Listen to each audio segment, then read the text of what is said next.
Assalamualaikum warahmatullahi wabarakatuh. Apa kabar teman-teman Grade 5? Semoga sehat selalu dan dalam lindungan Allah Subhanahu wa taala. Hari ini kita akan belajar IPA, Ilmu Pengetahuan Alam. Sebelum kita memulai pembelajaran, marilah kita membaca basmalah. Bismillahirrahmanirrahim.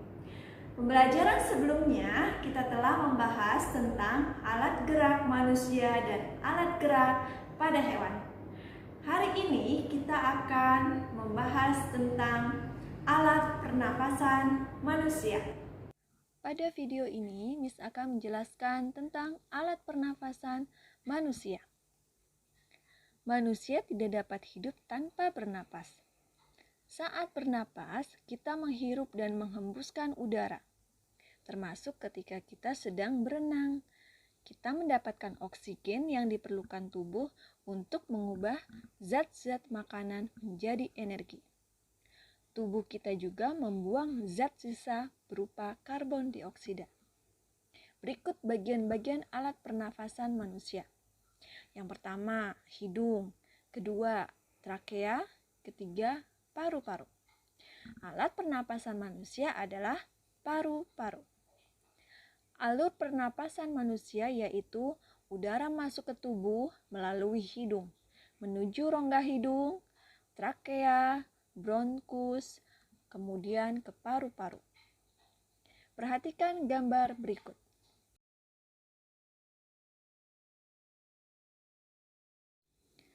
Bagian pertama, alat pernafasan manusia adalah hidung. Di hidung terjadi proses penyaringan debu dan kotoran yang berasal dari udara yang dihirup oleh lendir dan rambut hidung. Penyesuaian suhu dan kelembaban udara untuk memudahkan proses penyebaran gas di dalam tubuh. Perhatikan gambar. Ini adalah rongga hidung.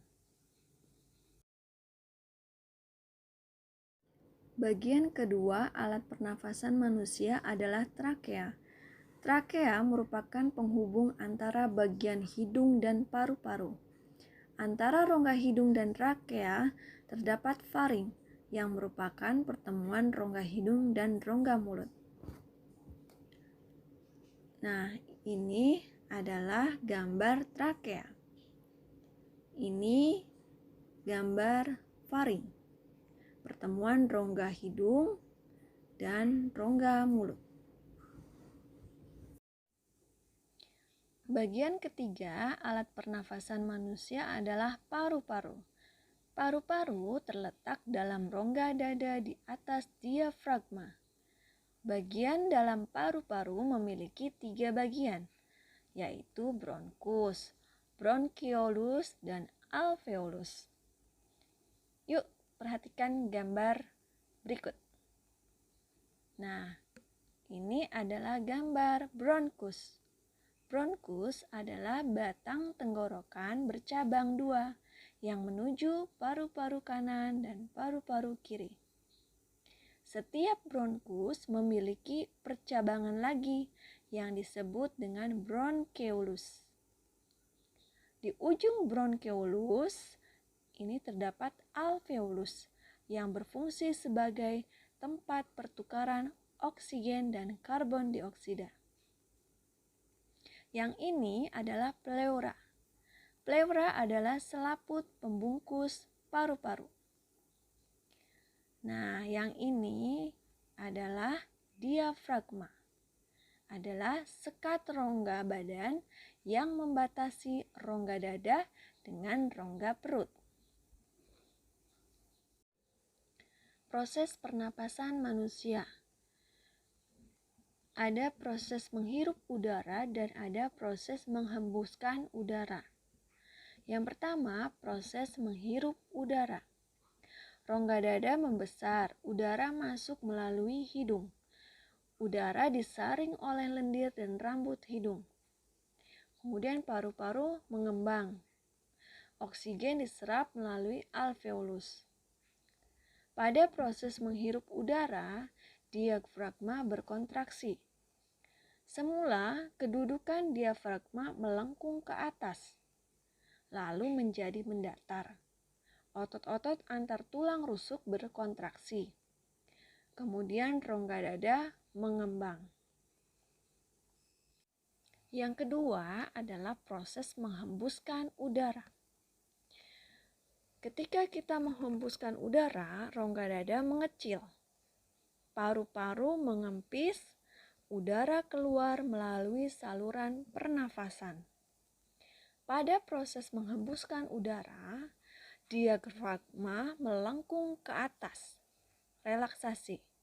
Otot-otot antar tulang rusuk berrelaksasi. Kemudian rongga dada mengempis. Ada dua jenis pernapasan, yaitu pernafasan dada dan pernafasan perut. Pernafasan dada adalah pernapasan yang menggunakan otot antar tulang rusuk. Pernafasan perut adalah pernafasan yang menggunakan diafragma. Gangguan dan cara memelihara organ pernapasan manusia.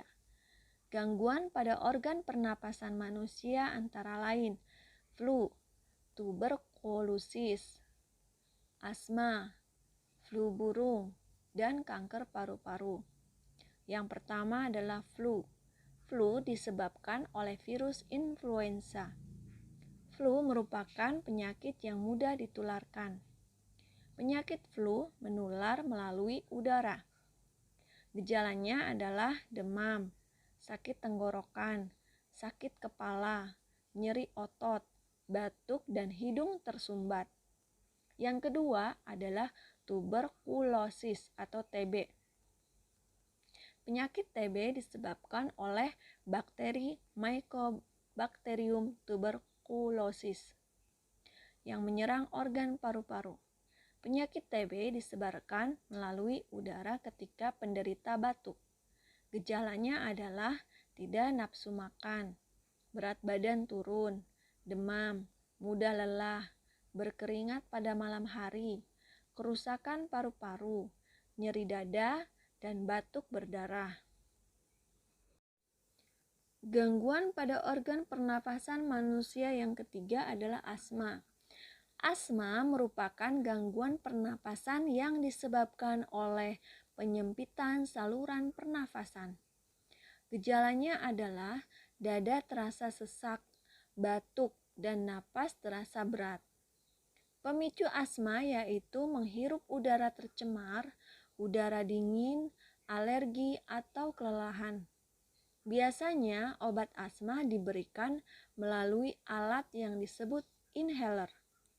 Alat tersebut dapat memasukkan obat ke dalam saluran pernapasan secara langsung dengan cara dihirup melalui mulut. Yang keempat adalah flu burung. Flu burung merupakan penyakit yang disebabkan oleh virus H5N1. Semula virus ini hanya menyerang hewan unggas saja, tetapi virus ini mengalami perubahan genetik sehingga dapat menyerang manusia. Penyakit tersebut bersifat menular dan mematikan. Ciri-ciri penderita flu burung yaitu demam tinggi di atas 39 derajat Celcius, sakit kepala dan tenggorokan, serta batuk yang terus-menerus setelah kontak dengan unggas. Gangguan alat pernafasan yang kelima adalah kanker paru-paru. Kanker paru-paru merupakan penyakit yang menyebabkan terganggunya fungsi paru-paru. Salah satu pemicu kanker paru-paru adalah kebiasaan merokok. Oleh karena itu, teman-teman, kita wajib menjaga kesehatan alat pernafasan kita. Bagaimana cara menjaga alat pernafasan kita? Yuk, kita lihat. Yang pertama adalah mengkonsumsi makanan bergizi dan cukup minum air. Yang kedua, berolahraga secara teratur. Ketiga, mencuci tangan dengan sabun. 4. Gunakan masker jika perlu untuk menghindari penularan virus atau menghirup udara berpolusi. Kelima, gunakan tisu untuk menutup mulut dan hidung ketika bersin. Nah, teman-teman, itulah cara menjaga kesehatan alat pernafasan kita. Sekian pembelajaran hari ini. Semoga pembelajaran hari ini bermanfaat untuk teman-teman semua. Sebelum kita menutup pembelajaran hari ini, marilah kita membaca hamdalah. Alhamdulillahirobbilalamin. Terima kasih kepada teman-teman yang sudah menonton video Miss. Wassalamualaikum warahmatullahi wabarakatuh.